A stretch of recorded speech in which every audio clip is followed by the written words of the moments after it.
Alhamdulillahirabbil alamin wal 'aqibatu lil muttaqin wala 'udwana illa 'alal zalimin. Asyhadu an la ilaha illallah wahdahu la syarika lah wa asyhadu anna sayyidana Muhammadan 'abduhu wa rasuluh. Allahumma shalli wa sallim wa barik wa karrim wa 'azzim 'ala sayyidina wa maulana Muhammadin sallallahu alaihi wasallam. Allahumma akhrijna min dhulumatil wahmi wa akrimna bi nuril fahmi wa ftah 'alaina bi ma'rifatil 'ilmi wa sahdil akhlaqana bil hilmi. Rabbi shrah li sadri wa yassir li amri wahlul 'uqdatam min lisani yafqahu qawli. Amma ba'du. La hadrati maulana Rasulillah sallallahu alaihi wasallam. Al-Fatihah. A'udzu billahi minasyaitonir rajim. Bismillahirrahmanirrahim. Alhamdulillahi rabbil alamin arrahmanir rahim maliki yaumiddin. Iyyaka na'budu wa iyyaka nasta'in. Ihdinas siratal mustaqim. Shiratal ladzina an'amta 'alaihim ghairil maghdubi 'alaihim waladdallin. Bismillahirrahmanirrahim.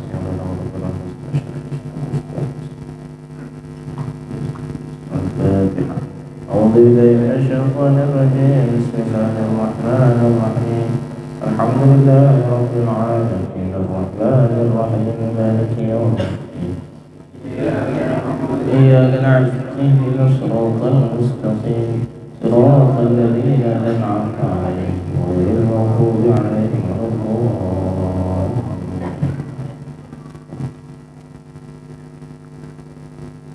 بآبائنا وأمهاتنا وجداتنا وجداتنا وأجدادنا وعلمنا ولمن أحبنا ولمن أحب ولمن أوصانا بالدعاء ولجميع المسلمين والمسلمات والمؤمنين والمؤمنات الأحياء منهم والأموات. الفاتحة. أعوذ بالله من الشيطان الرجيم. بسم الله الرحمن الرحيم. الحمد لله رب العالمين الرحمن الرحيم مالك يوم الدين.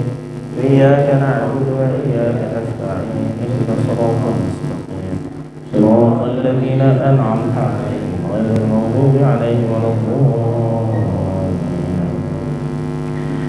بسم الله الحمد لله والصلاة والسلام على رسول الله سيدنا ومولانا محمد ابن عبد الله. قال المصنف رحمه الله تعالى وهذا من نفعنا به وبعلومه في الدارين آمين من كتاب صحيح الإمام المسلم للإمام الحافظ أبي الحجة أبي الحسين مسلم ابن الحجاج مسلم القشيري النيسابوري رحمه الله تعالى ونفعنا به وبعلومه في الدارين آمين.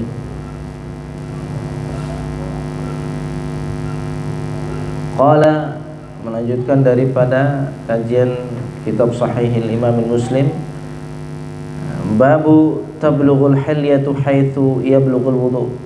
Bab menjelaskan tentang sampainya cahaya yang akan menyinari atau yang bersinar di tubuh, yaitu sesampai mana kita membasuh wudu. Jadi ini membahas tentang apa? Tentang seseorang nanti di akhirat akan bersinar cahaya dari anggota tubuh wudunya seluas apa dia dan sepanjang apa dia membasuh. Semakin panjang dia membasuh, akan semakin panjang cahaya yang akan menyinari. Ini sudah kita sampaikan di majelis yang lalu ya. Ini ada hadis khusus. Wa anhu biqal hadatsana Qutaibah bin Sa'id qala hadatsana Khalaf ya'ni ibnu Khalifah an Abi Malik al-Ashja'i an Abi Hazim qala kuntu khalfa Abi Hurairah wa huwa yatawaddau lis-shalah. Dari Abi Hazim berkata, saya di belakang Abu Hurairah dan ia sedang berwudu untuk menjalankan salat. Fakana yamuddu yadahu hatta tablugha ibtahu, dan Abu Hurairah memanjangkan basuhan tangannya sampai ke ketiaknya. Jadi basuh sampai ke belakang sini, ke bawah sini. Walaupun ukuran wajibnya kita harus yakin ukuran wajib itu sebatas ini, mirfaq ya, siku. Jadi kita harus yakin rukun sholat, rukun wudu. Tapi Abu Hurairah membasuh sampai sini, sampai ketiak, sampai kena ketiaknya dibasuh. Faqultu lahu, lalu saya bertanya kepadanya. Abu Hazim bertanya, "Ya Abu Hurairah, wahai Abu Hurairah, ma hadzal wudu? Ini wudu apa ini?" Faqala ya Bani Farrukh, wahai Bani Farrukh. Bani Farrukh ini orang dari Romawi, orang-orang dari Eropa yang datang masuk ke Arab, ya. Mereka tidak punya kebiasaan itu, karena orang-orang Eropa tuh dulunya jorok, Pak. Dulunya itu aslinya itu jorok. Dan sejatinya ketika kenal agama Islam ini mengatur sampai cara wudhunya, basuhannya ini mereka takjub. Ya, dengan cara agama ini mengasuh sampai cara istinja pun diatur, sampai air yang dipakai pun harus diatur. Ini sempurna agama ini, kompleks. Sehingga orang-orang yang baru masuk agama ini dari orang-orang Romawi, orang-orang Eropa, mereka takjub dengan cara wudhu ini, kok sampai begini basuhnya. Biasanya orang tuh ya cukup nyuci tangan sebatas ini, telapak. Aslinya kan begitu. Oh, ini wudhu sampai ini, siku, sampai pula ketiak. Antum hahuna, kalian di sini. Lau alimtum, kata Abu Hurairah, annakum hahuna ma tawadda'tu hadzal wudu. Kalau saya tahu kalian di sini, saya tidak berwudu seperti wudu ini. Kalau tahu kalian ada di sini, saya tidak mau cara wudu seperti ini ya. Paling saya wudu saya begini saja. Kenapa? Sami'tu Khalili yaqul, saya mendengar Rasulullah sallallahu alaihi wasallam bersabda, tablughul hilyatu minal mu'min, akan sampai cahaya wudu dari orang yang beriman, haitsu yablughul wudu, sekira dia sampaikan air wudu itu sampai kemana. Jadi kemana batas wudu yang ia sempurnakan, sebatas itulah cahaya yang nanti akan bersinar di anggota tubuh orang yang berwudu. Kemarin cara isbaghul wudu bagaimana, kalau tangan sampai ke bagian ke ketiak ya. Tapi kalau basuhan kaki sampai ke sebelum lutut, dan kalau misalnya kepala, ini seluruh kepala kita basuh. Bukan basuh namanya, disapu. Sapu itu membasahi tangan dengan air yang baru, lalu kita taruh di sini, lalu kita tarik ke belakang, ke depan. Sudah. Maka cahaya semua nanti akan bersinar. Yang jelas yang paling utama adalah Nabi Muhammad nanti di akhirat saat menunggu kita di telaganya itu, kita termasuk umat yang paling cepat dikenal. Ini umatku nih, ini cirinya sinarnya. Karena ingat, kita sampaikan kembali, wudhu ini hanya terkhusus umat Nabi Muhammad. Umat dulu tidak pakai wudhu ibadahnya, Pak. Jadi Nabi itu mengatakan begini, bersabda, hadza wudhu'i wa wudhu'ul anbiya min qabli. Ini adalah wudhuku dan wudhu Nabi sebelumku. Yang wudhunya cuma Nabi di zaman sebelum Nabi. Umatnya tidak wudhu. Jadi cuma sekelas Nabi yang kalau mau ibadah wudhu, umatnya tidak. Kita umat Nabi Muhammad mau ibadah wudhu. Bahkan sebelum, bukan hanya sebelum sholat, sebelum kita baca Quran, sebelum kita tawaf di Ka'bah, ya, itu harus berwudu. Maka ini keutamaan umat Nabi Muhammad, ya. Jadi mulai dari sekarang ya kita rubah cara wudu yang dulu simpel-simpel, sekarang ya agak apa dikit, ya. Jadi kalau misalnya tangan ya sampai ketiak, kalau kaki sampai sebelum lutut, kalau kepala ya betul disapu begini ya. Mungkin yang pertama kali hadir malam ini begini, tarik ke belakang sekali, habis itu tarik ke depan. Udah, ini jadi merata. Ya. Babun fi bayani fadli isbaghil wudu' 'alal makarih. Bab menjelaskan tentang keutamaan menyempurnakan berwudu' 'alal makarih. Makarih ini dalam kondisi sulit. Misalnya kondisinya dingin, ya, atau ketika baju yang kita pakai berat. Kalau orang lagi musim dingin ya pakai jaket kan ribetnya, nak bukanya, nak aponya ya. Nah, tapi di kondisi sulit tetap menyempurnakan wudu. Nah, ini berat. Dan ini ada keutamaannya di sisi Allah. Sampai saya itu pernah ketemu ada orang wudu saking dinginnya waktu di Mesir, main basah tepek-tepek, ngapa dingin katanya. Kondisinya begini dingin, ya.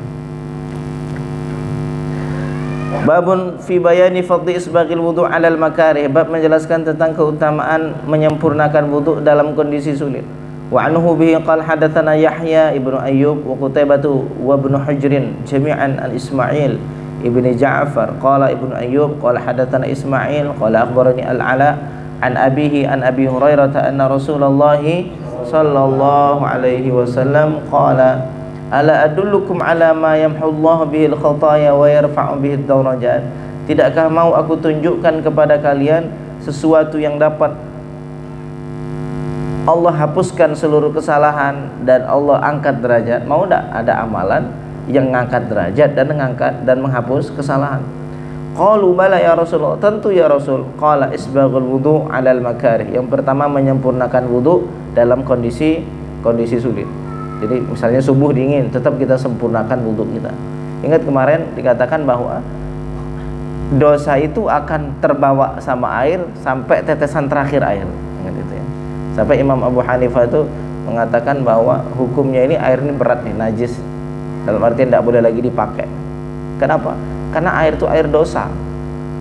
Karena Imam Abu Hanifah ini termasuk ahli kasyf yang melihat hakikat sesuatu. Ini orang ini kalau airnya habis zina ini, habis melakukan zina mata, ini nampak dari aliran air. Dan beliau sering mengatakan, kamu jangan lakukan ini lagi. Nampak dari bekas air wudhunya Imam Abu Hanifah. Sehingga dalam fatwa, salah satu dari fatwa mazhab Abu Hanifah, ya pendapat dari dari pengikutnya, ulama pengikutnya apa? Salah satunya air mustakmal setelah basuhan wudhu atau mandi junub, itu air yang tidak boleh dipakai. Kalau mazhab kita kan boleh dipakai untuk selain mengangkat hadas. Ya, air mustakmal itu bukan air najis, dia suci tapi tidak bisa menyucikan, cuma itu. Tidak bisa mengangkat hadas, maksudnya tidak bisa menyucikan itu maksudnya tidak bisa mengangkat hadas ya. Jadi menyempurnakan wudhu itu bagian dari cara untuk supaya derajat diangkat dan dosa dihapus. Karena begini, orang kalau dosanya dihapus mesti derajatnya diangkat. Itu mesti hal yang selalu beriringan, Pak ya. Orang ketika dia dosanya sedikit, pasti Allah tinggikan derajatnya ya. Tapi kalau dosanya banyak, maka Allah akan rendahkan makomnya. Wa kathratul khuta ilal masajid. Lalu yang kedua, yang menghapus dosa dan juga mengangkat derajat, banyak berjalan ke masjid. Ngapu banyak banget? Ya karena nak sholat. Kalau sekarang orang ke masjid apa? Numpang pipis, habis itu keluar balik lah. Ya, banyak berjalan menuju. Jadi malaikat itu bingung nyatet amal. Ini ke masjid lah, tapi pipis beda sholat itu kan. Jadi makanya kalau misalnya tadi kita sampaikan di Masjid Nurul Huda bahwa ada orang banyak mempermasalahkan masalah maulid lah ya, termasuk apa hukum megang tasbih, bid'ah gitu ya. Karena ini cenderung orang-orang ahli tasawuf. Jadi kalau ditanya apa alasan tasbih ini bid'ah, alasannya Nabi tidak pernah melakukan. Kalau kita pakai dalil seperti itu, gampang kita cara ininya ya, cara menolak dalil mereka.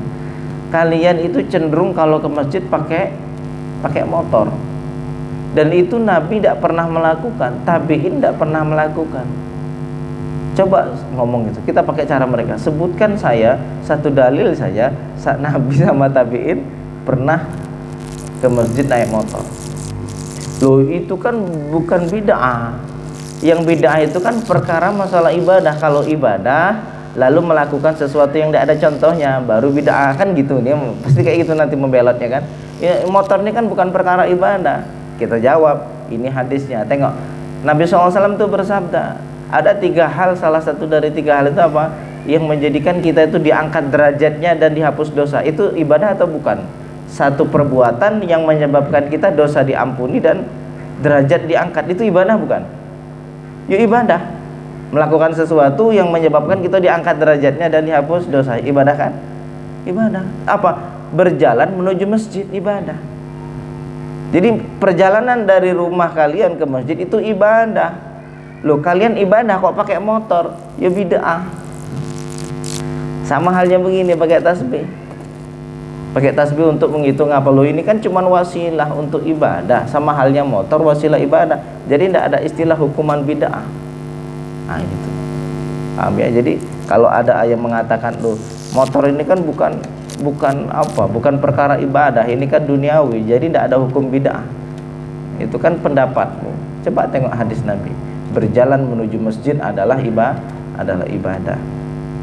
Jadi tidak pernah Nabi melakukan jalan menuju masjid pakai motor. Jadi sebenarnya gampang lah kalau sama orang Wahabi ini lah. Ya, gampang untuk membelotkan apa yang sering mereka ucapkan kepada kita. Dibalikkan apa yang mereka tujukan ke kita, balikkan. Kalau ditanya apa dalilnya, ya sebutkan balik. Apa dalil kalau maulid Nabi dilarang? Coba sebutkan ada dalil Al-Quran, dalil Nabi. Nabi pernah mengatakan jangan rayakan maulidku. Kalau memang ada, saya tidak merayakan. Nah gitu pula kita balikkan. Kalau tadi kan dia minta dalil, mana maulid Nabi? Nah gitu. Ya kita balikkan. Dalil larangannya mana? Paham ya? Nah, kita supaya ngaji itu artinya nambah wawasan. Supaya saat ada orang kayak gitu ya suatu saat kalau kita sampaikan begini ya mudahan bisa berubah. Ngerti. Ya kalau misalnya tidak berubah ya sudah, memang wataknya begitu. Wantidharu sholati ba'da sholat, dan menunggu sholat setelah sholat. Ini 3. Jadi menyempurnakan wudhu dalam kondisi sulit itu adalah penghapus dosa dan pengangkat derajat. Dan yang kedua, banyak berjalan menuju masjid. Lalu yang ketiga, menunggu sholat setelah selesai sholat. Jadi setelah sholat asar, pikiran kita nih nunggu waktu maghrib. Habis sholat maghrib menunggu waktu isya. Selesai sholat isya, saya nunggu waktu sholat subuh. Nunggu dalam artian dalam pikiran kita, dalam niat kita. Ya, itu ribat. Ribat itu pengikat. Artinya orang itu akan mengambil pahala sampai hari kiamat. Nah, ribat ini semacam pengikat tali yang kokoh yang menjadikan orang ini akan selalu pahalanya mengalir sampai kiamat. Kalau bisa istiqomah 3 amalan ini, ribat dapat ikatan pahala. Wa anhu bi qala hadatsani Ishaq bin Musa al-Ansari qala hadatsana Ma'nun qala hadatsana Malik hawa qala wa hadatsana Muhammad bin Muthanna qala hadatsana Muhammad bin Ja'far qala hadatsana Syu'bah jami'an 'anil Ala ibn Abdurrahman bihadzal isnad wa laysa fi hadits Syu'bah dzikrul ribat wa fi hadits Malik thintaini fadzalikumur ribat fadzalikumur ribat. Babun fi bayanis siwak, bab menjelaskan tentang siwak. Ya, siwak itu ada beberapa kondisi yang sangat disunahkan, ya. Yang sangat disunahkan ketika bangun dari tidur, dan ketika apalagi ketika berubahnya bau mulut. Itu disunahkan sekali, sangat disunahkan. Dan secara umum siwak itu disunahkan kapanpun, siang, malam, pagi, zuhur, tengah malam siwak, ya. Itu disunahkan dalam kondisi apapun. Cuman dalam beberapa kondisi, ketika mau wudu, ketika mau sholat, ketika berubahnya bau mulut, ketika apalagi bangun dari tidur, ya. Ya. Babus siwak, bab menjelaskan tentang siwak. Jadi dalam mazhab Syafi'i makruh hukumnya bersiwak atau sikat gigi setelah zuhur bagi orang yang puasa. Kenapa? Karena dengan sikat gigi, dengan bersiwak itu akan menghilangkan bau mulut. Sedangkan bau mulut ciri khasnya orang puasa. Ya, bau mulut itu ciri khasnya. Jadi dalam kaedahnya mazhab Syafi'i, orang yang menghilangkan bekas ibadah itu makruh. Sampai kalau misalnya kita sujud lalu ada ada sedikit batu-batu, kerikil-kerikil tipis, debu-debu sedikit, itu jangan kita ginikan. Biarin, karena itu bekas ibadah kita sujud sampai selesai ibadah nanti. Jadi pas lagi sholat biarin dia nempel di situ. Jangan lantas kita ginikan. Apalagi selesai wudu mengusap, ya, mengelap, itu bagian daripada sesuatu yang makruh. Kenapa? Karena itu bekas ibadah. Apalagi siwak ini termasuk menghilangkan bekas ciri khasnya orang yang puasa. Makanya cuma tengah hari yang dilarang, karena tengah hari itu pas mulainya seseorang itu mulai berubahnya bau mulut. Nah ini menurut mazhab Syafi'i. Menurut Hanafi tidak begitu. Kata Imam Hanafi, tidak makruh, nak jam 5 sore mau siwak tidak masalah. Kenapa? Karena bau mulut itu sumbernya bukan dari mulut, sumbernya dari dalam perut. Jadi walaupun ini bersih, kalau ininya tidak bersih, tetap yang keluar itu adalah sesuatu yang bau. Nah ini pendapat yang kuat juga, ya. Ra'yun wajih, ya, pendapat yang kokoh juga menurut Imam Abu Hanifah. Jadi Imam Abu Hanifah ini cenderung lebih memiliki rasional yang lebih tinggi. Kenapa? Karena Imam Abu Hanifah ini tinggalnya di jauh di Irak, ya, yang di sana jarang ketemu banyak hadis, sehingga di sana punya madrasah namanya Madrasatul Ra'i, madrasah yang didirikan atas dasar banyaknya pendapat, banyaknya kesimpulan dari agama.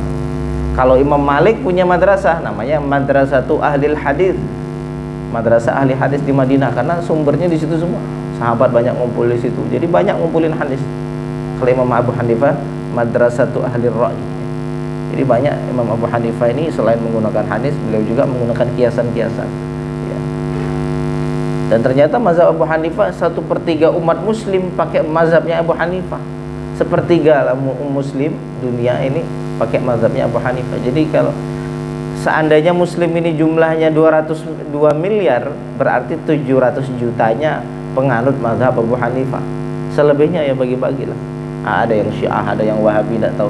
Wahabi mazhabnya Quran hadis gitu. Nah, kita Syafi'i ya, nanti di kalangan orang Afrika ya, mazhab Maliki begitu ya.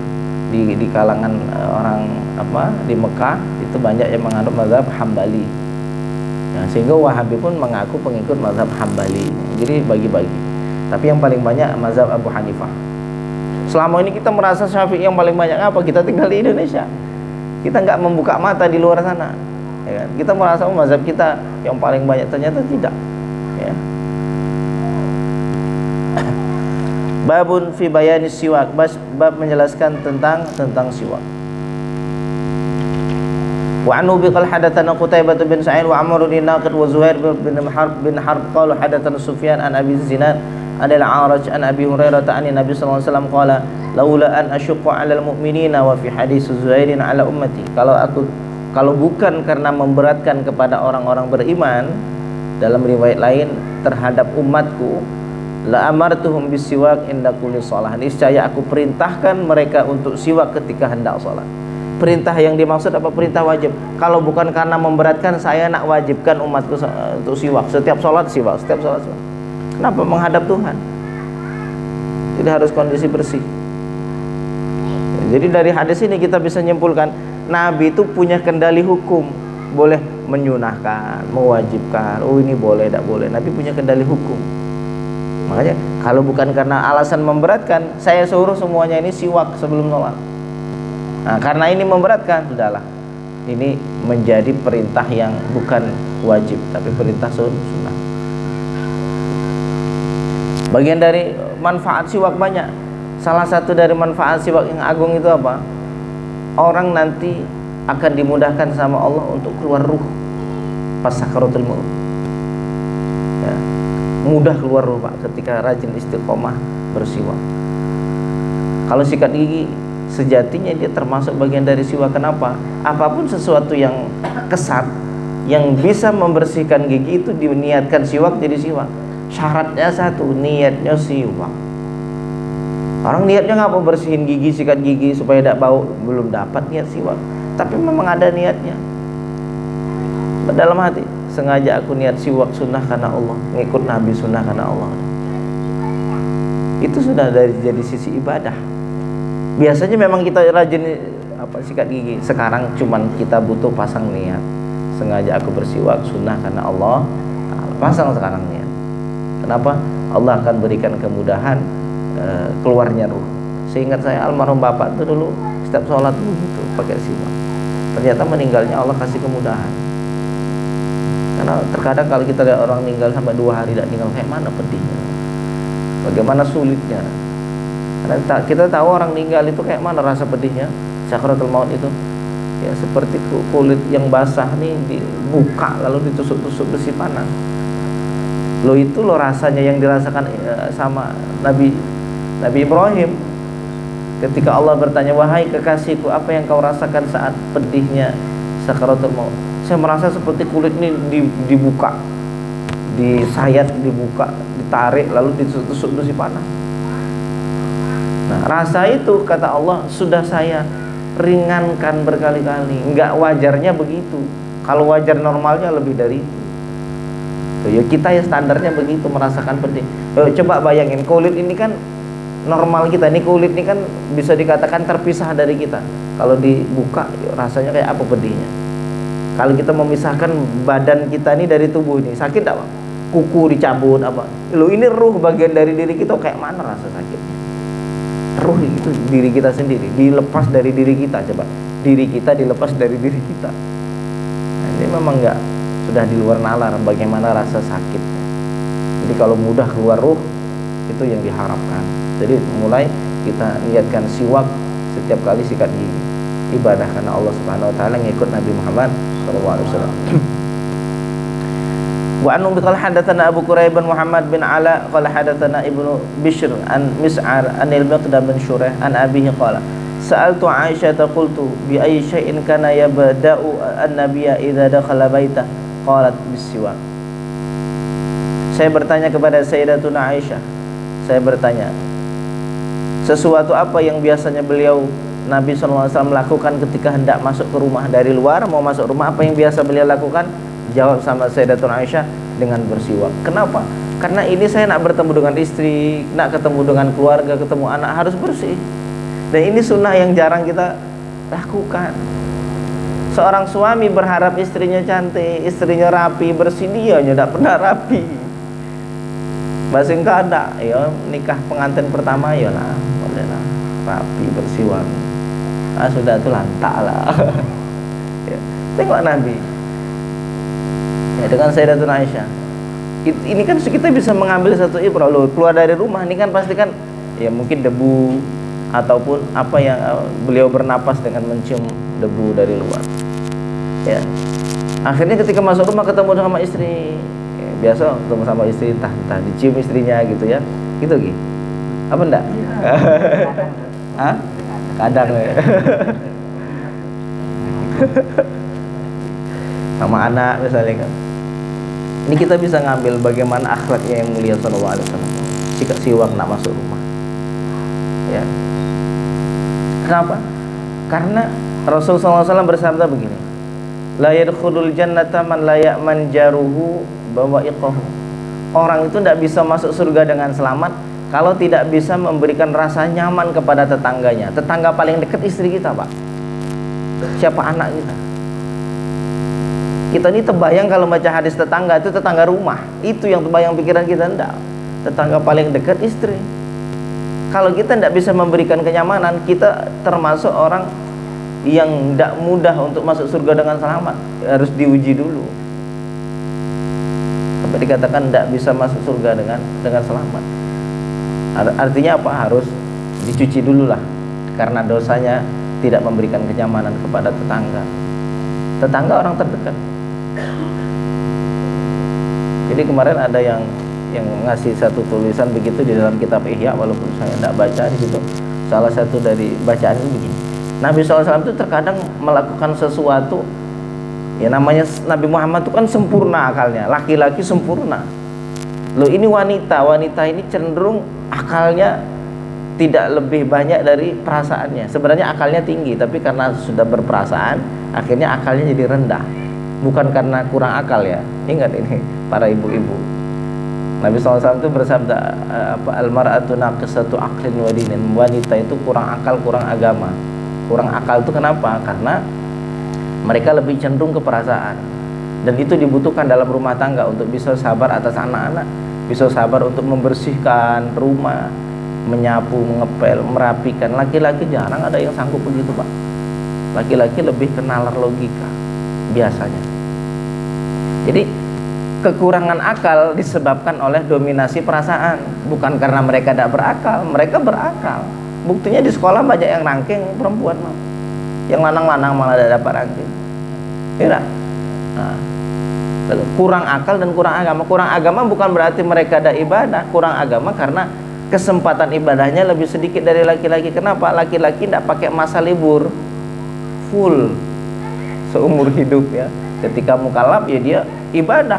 Tidak ada halangan haji, tidak ada halangan mereka untuk sholat di masjid, tidak ada halangan untuk kemana. Kalau perempuan saat datang nifas, tidak bisa sholat, tidak bisa baca Quran, tidak bisa megang mushaf, tidak bisa etikaf di masjid, tidak bisa tawaf di Ka'bah ketika lagi haid.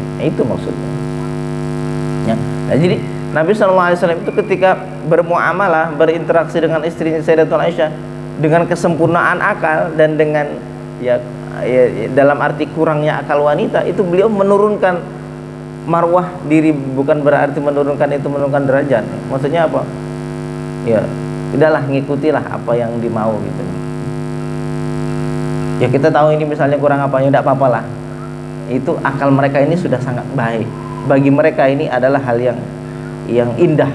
Walaupun bagi laki-laki tidak indah. Jadi jangan paksa mereka untuk berada di posisi laki-laki. Loh ini sunnah Nabi loh itu. Nabi SAW main lari-larian. Loh, ini kan kalau akal sehat kan, aduh, masa iya seorang Nabi laki-laki yang punya akal sempurna kok begini mainnya? Kadang main-main sebut-sebutan, kadang gendong Sayyidina Aisyah lari-lari, itu biasa Nabi. Dan itu sunnah Nabi. Nah, ini kita lihat dari hadis ini. Beliau SAW sebelum masuk kamar bagaimana? Masuk rumah, sikat gigi dulu. Tahu nanti pasti istrinya akan deket, mungkin akan salaman atau apa ya, atau mencium ya istrinya.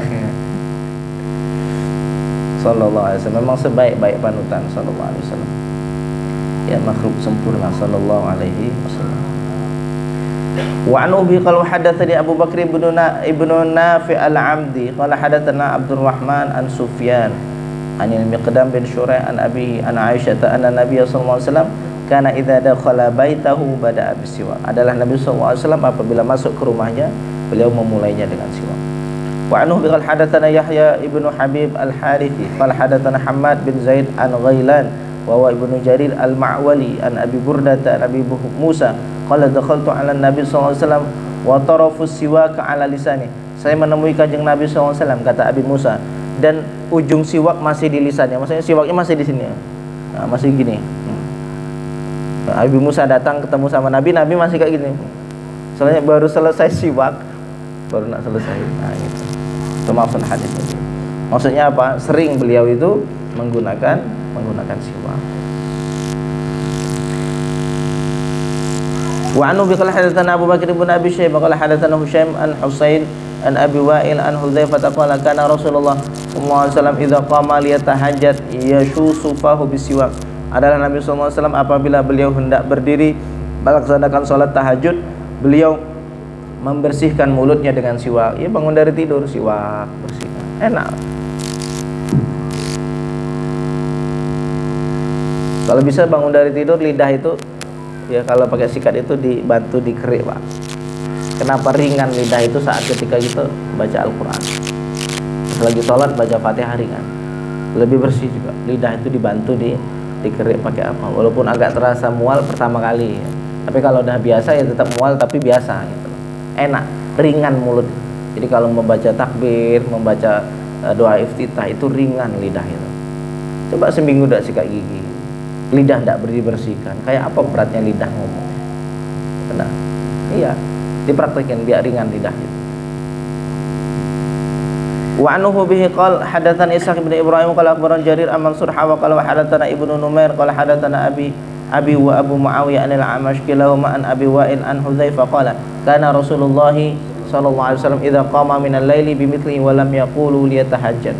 Wa anhu qala hadatsana Muhammad bin Mutanna wa Ibn Bashar qala hadatsana Abdul Ar-Rahman qala hadatsana Sufyan an Mansur wa Husain wal Amash an Abi Wa'il an Hudzaifah anna Rasulullah sallallahu alaihi wasallam kana idza qama min al-laili yashusu fahu bisiwak.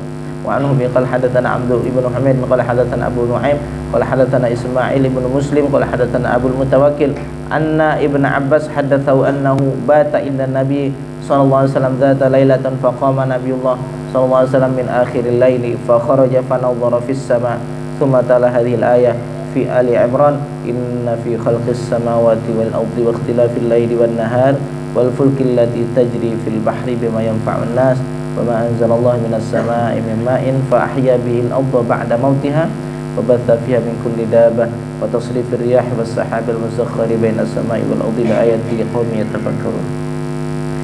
Sesungguhnya Ibnu Abbas menceritakan bahwa beliau berdiam menginap di sisi Nabi pada satu malam. Nginep dekat Nabi. Kemudian melihat Nabi SAW itu berdiri di akhir malam tahajud, mau tahajud. Karena ingat tahajud di sisi Nabi itu wajib, tapi sunnah bagi umatnya. Dan ini hukum khusus bagi Nabi. Tahajud wajib bagi Nabi SAW. Lalu beliau ketika bangun mau tahajud, beliau keluar, fa kharaja fa nadhara fis sama', lalu keluar lalu melihat ke langit. Alhamdulillah ya. Ada contohnya dari Nabi. Melihat sesekali ke langit, melihat bagaimana kemahaperkasaannya Allah mengatur. Itu terkadang jadi wasilah ataupun jadi kebiasaan. Nengok matahari, nengok bulan, nengok bintang. Karena itu yang bisa kita akses, Pak. Melihat keagungan Allah. Terkadang sulit bagi kita mengakses tentang kebesaran Allah dalam diri, kita akses apa yang ada di sekitar kita. Sebenarnya diri kita ini sudah cukuplah menjadi akses untuk mengenal Tuhan. Man arafa nafsahu faqad arafa rabbahu, yang kenal dirinya kenal Tuhannya, itu sudah cukup, Pak. Cuma kadang-kadang kita, karena ini diri kita, sulit bagi kita untuk mengenalnya. Akhirnya kita butuh tengok ke atas, bagaimana Allah menciptakan matahari. Lu dari zaman Nabi, dari zaman awal diciptakan sampai sekarang tidak pernah berkurang cahaya matahari. Sumbernya dari mana? Kalau kita pikir-pikir kan begitu kan. Besarnya ribuan kali lipat dari besarnya bumi. Bagaimana cara ciptakan? Lalu jarak antara bumi matahari dari dulu yang tidak pernah salah. Walaupun kita tahu, tapi saat kita jadikan renungan akan tambah iman. Cara tafakur itu begitu, Pak. Cara bertafakur melihat alam semesta nambah iman. Sehingga dalam pikiran kita lama-kelamaan terbayang kemahaperkasaan Tuhan. Yang selama ini kita nyebut Allahu Akbar, Allahu Akbar, kosong. Saat kita Allahu Akbar dah beda rasanya. Karena hati rasa pikir kita sudah melihat kemahaperkasaan Allah. Ini dicobalah, ini dicoba ya. Kita ini ngaji tidak ada ujiannya. Ujian kita adalah amalan yang harus kita lakukan. Ternyata Nabi begitu, keluar melihat ke langit sambil membaca inna fi khalqis samawati wal ardi, sungguhnya dalam ciptaan langit dan bumi, waqtilafil laili wan nahar, silih bergantinya malam dan siang, wal fulkil lati tajri fil bahri, dan kapal yang bisa berada di atas lautan, bima yanfa'un nas, yang bisa memberikan manfaat untuk orang lain, wa tasrifir riyah, dan angin yang berhembus ke kiri dan ke kanan, wasahab, dan awan yang bisa silih bergantian, yang Allah turunkan dari atas langit ke bumi, lalu Allah tumbuhkan tumbuh-tumbuhan. Itu ayat tanda siapa yang mampu. Buminya satu, tanahnya satu, airnya satu, yang tumbuh ribuan jutaan jenis tumbuhan. Dari mana itu berasal? Berpikir itu. Hatta balagha faqina azaban nar, sampailah ayat faqina azaban nar, jauhkanlah kami dari azab api neraka. Dua ayat. Tsumma raja'a ilal baiti, lalu sudah keluar dari rumah, sedikit merenung menatap Tuhan, menatap kebesaran Allah, pulang lagi masuk ke rumah. Jadi orang ibadah kalau tidak dibarengi tafakur mengenal Tuhan, dia tidak akan bisa juga merasakan manusia ibadah. Kosong, hampa. Dia tidak ngerti sholat ini ngadep ke siapa. Dia nggak ngerti sedang menyucikan siapa. Dia tidak ngerti dia sedang merendahkan diri di hadapan siapa. Dia tahu Allah, tapi rasanya tidak ngerti. Ya. Ruhaninya tidak memahami. Sering-sering tafakur, sering-sering tafakur. Walaupun itu berulang-ulang, nengok berkali-kali, setiap hari nengok matahari bagaimana terbit, setiap kali nengok bulan kayak mana, sesekali buka YouTube tengok NASA, tengok apa, bagaimana potret alam semestanya. Bagaimana itu diciptakan? Coba ada terbayang sama kita. Ya. Tsumma raja'a ilal baiti, kemudian pulang ke rumah, fatasawwaka, lalu Nabi Muhammad bersiwak, wa tawadda, dan berwudu, tsumma qama, kemudian berdiri, fa shalla, lalu salat, tsumma dhaja'a, kemudian setelah salat baring lagi menjelang nunggu waktu subuh. Tsumma qama, kemudian berdiri, fa kharaja fa nadhara ila sama, kemudian setelah baring kemudian berdiri lagi, keluar lagi melihat ke langit, fatalah hadhil ayat, lalu membaca ayat ini lagi, kemudian kembali lagi ke rumah lagi, bersiwak, berwudu, salat lagi. Itu yang dilakukan Nabi. Jadi keluar dari rumah, bangun tidur, keluar dari rumah, nengok alam semesta, menatap kebesaran Allah, sudah tak terbayang di dalam pikiran kita tentang kebesaran Allah, masih terngiang kebesaran Allah, salat betul-betul mengagungkan Allah. Setelah selesai salat, baring sejenak sebentar, selesai baring, mengulang lagi, keluar lagi, tengok lagi, siwak lagi, wudhu lagi, salat lagi, baring lagi. Allah Ta'ala a'la wa a'lam bisawab. Alhamdulillahirabbil alamin. Mungkin kita selama ini terbayang apa sholat saya dari dulu sampai sekarang beginilah sholatnya. Tidak ada sisi peningkatan rasa, peningkatan yang katanya sholat itu ada manisnya, kok saya tidak merasakan manis ibadah. Itu sebabnya kita tuh tidak tahu siapa yang kita sembah. Ini boleh sesekali kita lakukan, kita amalkan. Kalau bisa istiqomah melakukan seperti yang dilakukan oleh Kanjeng Nabi Muhammad sallallahu alaihi wasallam.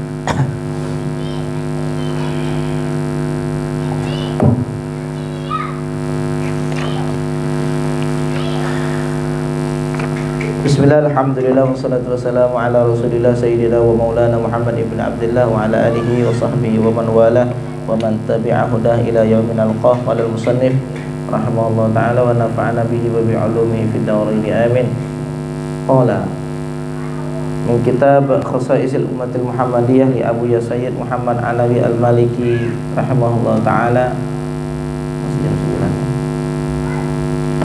Fadlul iffati wa syaraful istighna 'anil nas, masih tentang keutamaan iffah, menjaga harga diri ya, dari meminta, dan kemuliaan tidak merasa butuh kepada orang ya. Jadi hatinya hanya tamak kepada Allah Subhanahu wa taala. Qala Abdul Warith al-yadul ulya al-muta'affifah wal muta'affifu, adapun orang yang iffah itu siapa? Al-mustaghni billah, orang yang hanya merasa cukup hanya dengan Allah. Jadi orang yang iffah itu apa?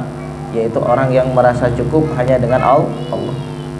Al-qani' bima atahu maulahu, yang merasa cukup dengan apa yang telah Allah berikan kepadanya. Yardahu Allah wa yaftahu lahu baba rahmati, saat ketika seorang hamba merasa cukup dengan apa yang telah Allah berikan dan dia hanya merasa puas dengan Allah, maka Allah akan meridhoinya dan membuka pintu rahmat baginya. Lalu apalagi? Wa yarzuquhu Allahu al-ghaniya wa sa'adah, dan Allah akan memberikan rasa kaya dalam hati. Orang itu kalau misalnya sudah semakin, jadi kaidahnya gini, semakin minim keinginan semakin kaya, semakin banyak keinginan semakin tampak kita tamak dan miskin. Ini kaidah mah. Jadi semakin kita itu minim keinginan, semakin kita jadi orang kaya. Semakin minim keinginan, semakin mulia. Semakin banyak keinginan, makin banyak penghambaan dan makin banyak kehinaan.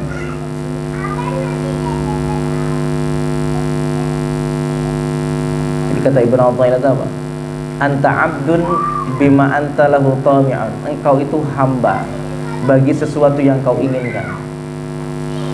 Coba kita menginginkan apa? Yang terngiang, pasti kita akan menunduk kepada yang kita bayangkan itu. Sampai dapat baru selesai. Itu pun sudah dapat, ya sudah, tidak pula lagi kepingin lagi. Tidak.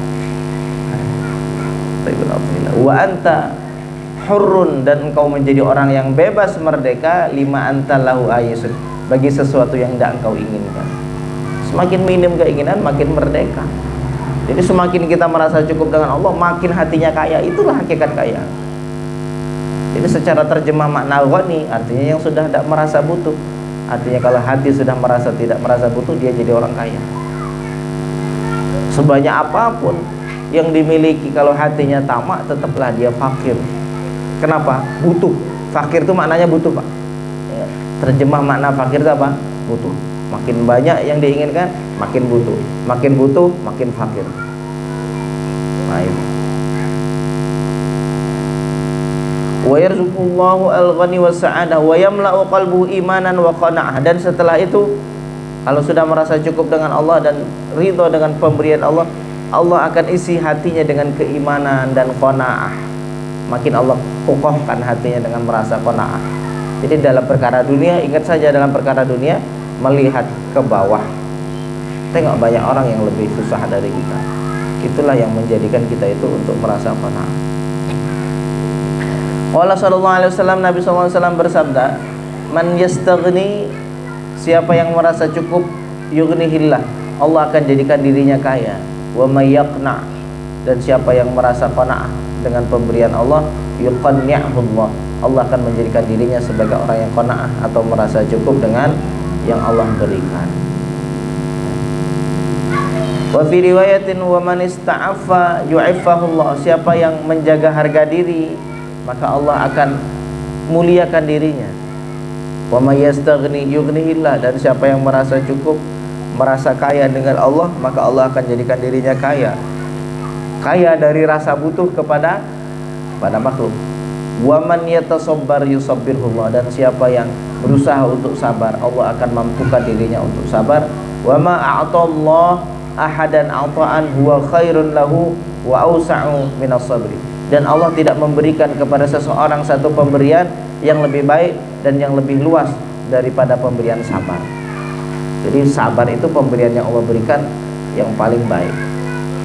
Jadi kita minta sama Allah, Allahumma inna nas'aluka sabran jamila. Kita tambah jadwal doa kita dengan satu permintaan, Allahumma inna nas'aluka sabran jamila. Apalah ya, Allahumma inna nas'aluka sabran jamila. Ya Allah, kami meminta kepadamu kesabaran yang indah. Ya, sabran keindah, kesabaran, jamila yang indah. Saya Allahumma inna nas'aluka sabran jamila. Ya Allah, kami meminta kepadamu kesabaran yang indah. Ya Allah, kami meminta kepadamu kesabaran yang indah. Kalau lupa, ya Allah, saya minta doa yang kayak Ustaz tadi malam duha. Kalau lupa.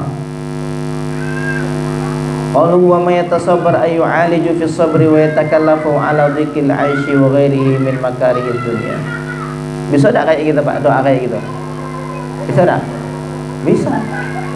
Buktinya dalam perkara niat pun boleh. Contoh, ini ada orang meninggal atau ada imam, seorang imam dia menjadi imam apa, salat jenazah, salat jenazah atau salat ghaib. Boleh bagi kita ini, Allahumma usolli ala man shalla alaihi. Saya sholat terhadap orang yang disolati oleh imam. Kita tidak tahu siapa itu yang disolat itu, entah cewek, entah cowok, entah ghaib, entah hadir. Ya, kalau masjid kita kecil ya nampak lah mungkin. Tapi kalau masjidnya luas besar kayak Masjidil Haram apa, kita tidak tahu siapa disolati berapa orang. Niat kenapa? Usolli ala man shalla alaihi imam. Saya menyolati orang yang disolati sama imam. Boleh ternyata kayak gitu. Makanya terkadang kita meminta doa begini, doa singkat padat. Bagaimana? Allahumma inna nas'aluka min khairi ma sa'alaka minhu 'abduka wa nabiyyuka Muhammad sallallahu alaihi wasallam. Ya Allah, kami meminta kepadamu seluruh permintaan baik yang pernah diminta oleh Nabi sallallahu alaihi wasallam. Sudah ringkas. Yang pernah Nabi pinta, kita minta. Simpel lah tuh. Dan wa na'udzubika min khairi masta'adzaka minhu 'abduka wa nabiyyuka Muhammad. Kami berlindung kepadamu dari hal yang dimintai sama Nabi perlindungan. Jadi yang pernah diminta sama Nabi perlindungan, kami minta juga. Tak selesai berapa banyak Nabi minta perlindungan Allah, kita juga minta. Simpel kan?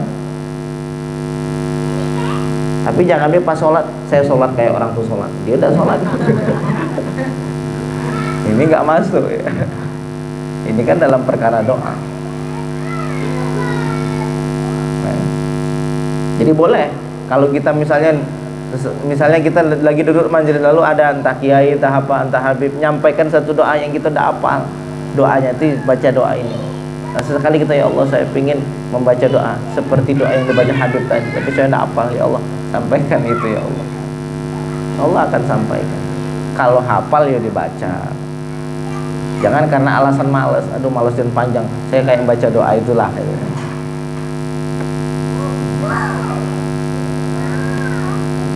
Wa qalu yusabbiruhullah ay yarzuqullah as-sabr, wa qala ba'dhum man yatlubul 'iffata 'anis su'al wa lam yadhharil faqra yusayyiruhullahu 'afifa wa man taraqqa wa adhara al-istighna 'anil khalqi mala Allah qalbahu ghina. Wallahu ta'ala a'la wa a'lam bis-shawab. Walhamdulillahi rabbil alamin.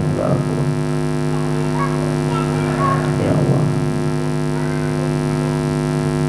Insyaallah tanggal 22 bulan Oktober kita Majelis Yusriyah akan mengadakan perayaan Maulid Nabi Muhammad sallallahu alaihi wasallam ya. Perayaan Maulid Nabi sallallahu alaihi wasallam. Insyaallah Abu Taifur datang dan cuma 3 tempat ya. Kalau tidak salah dengar-dengar cuma 3 tempat, salah satunya ngisi di Majelis Yusriyah. Insyaallah nanti di depan kita melaksanakannya di depan. Jadi mulai dari sekarang lah kita kasih tahu. Jadi istilahnya gini, kita sebagai tuan rumah, jemaah Majelis Yusriyah itu sebagai tuan rumah, sebagai panitia pelaksana, penyambut, jadi tamu-tamu. Nanti kita pakai undangan aja, kita pakai undangan nanti ya. orang-orang sekitar dan lain-lain. Nanti pokoknya ada rapat dan pembentukan panitia, dan siapapun dari jemaah yang mungkin diminta untuk ini ya, insya Allah ini semuanya adalah untuk Nabi ya Sallallahu Alaihi Wasallam. Kita ikut mensyiarkan. Sama kayak kemarin Talang Sari, ada Talang Sari bersolawat, itu saya dengar, itu saya senang lihat sampai yang datang rame gitu. Jadi apa ya, terkadang dengan cara seperti itulah orang kenal dengan sholawat. Dengan cara seperti itu kadang orang mau datang dengerin pengajian ya. Saya memang awalnya begitu, karena wasilah itu dia akan mengambil hukum tujuan. Itu wasilahnya begitu. Nanti pada puncak tujuannya nanti mereka akan mulai belajar. Oh, mulai terasa, oh enak ya sholawatan. Oh ini loh rasa yang selama ini saya cari-cari.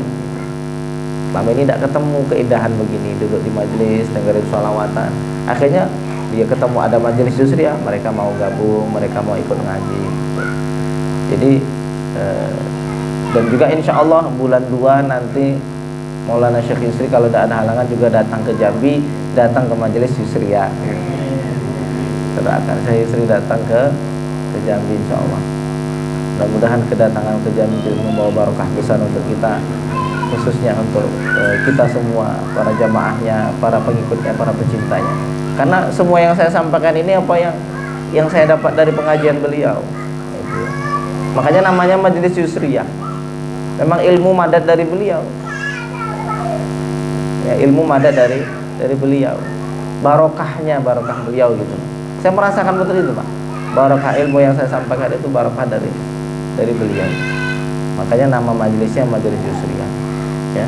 Jadi mudah-mudahan Allah berikan umur panjang kepadanya, Allah berikan kesehatan, Allah berikan kesempatan sampai nanti saatnya akan bisa kumpul bersama kita, mendoakan kita, dan kita bisa dapat barokahnya. Amin amin ya rabbal alamin. Ya, walaupun minkum.